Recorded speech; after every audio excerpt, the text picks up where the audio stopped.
రామచంద్రమూర్తిని ఆ సభకు తీసుకువచ్చాడు. అప్పుడు రాముడు, నేను రామవర్మని వచ్చాను అని చెప్పి చెవులు పట్టుకొని తన శిరస్సును దశరథుడి పాదాలకు తాకేటట్టుగా నమస్కారం చేశాడు. రాముడికి ఉన్న గుణములన్నీ చూసిన దశరథుడు అద్దంలో తనని తాను చూసుకున్నట్లు ఉంది.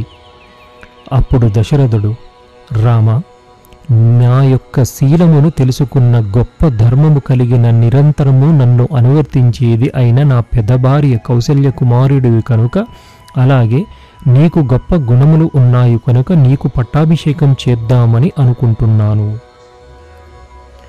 నీకు తెలియనివి కావు ఈ విషయాలు. అయినా ఒకసారి విను. నువ్వు రాజువయ్యాక 2 వ్యసనాలు వస్తాయి. అవి మనల్ని నాశనం చేస్తాయి. కావున వాటిని దగ్గరకు రానియకుండా చూసుకో. ఆ 2 వ్యసనాలే కామము మరియు క్రోధము. కామము వలన నిష్కారణంగా వేటాడాలన్న బుద్ధి పుడుతుంది. జూదమాడుదామన్న బుద్ధి పుడుతుంది. పగటిపూట నిద్రపోవాలన్న అలవాటు వస్తుంది. పరదూషణములను వేరొకరి దగ్గర కూర్చొని వినాలనిపిస్తుంది.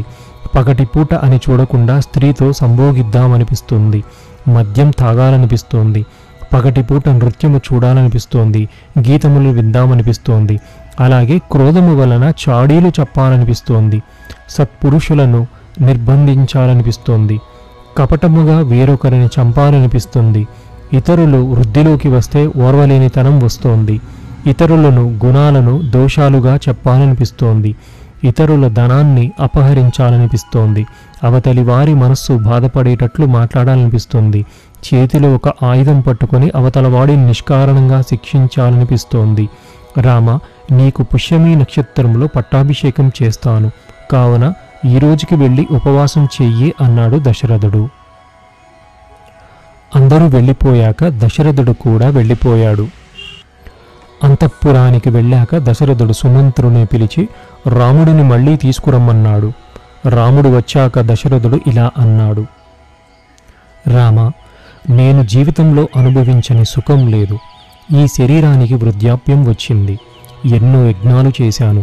పితృరుణం, దేవతారుణం, ఋషి రుణం, ఇలా అన్ని రుణాలు తీర్చుకున్నాను. నేను చేయవలసిన పని ఏదన్నా ఉంటే అది నీ పట్టాభిషేకమే. మీరు ఎందుకంత తొందరపడుతున్నారు అని అడుగుతావేమో. నాకు పీడకలలు వస్తున్నాయి, ఉల్కలు పడుతున్నాయి. ఈ శరీరం పడిపోతుందని నేను బెంగపడటం లేదు. ప్రజలు దిక్కులేని వారు కాకూడదు. అందుకని నీకు తొందరగా పట్టాభిషేకం చేసేస్తాను.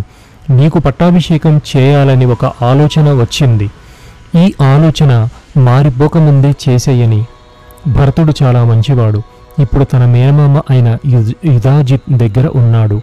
భరతుడు రాకముందు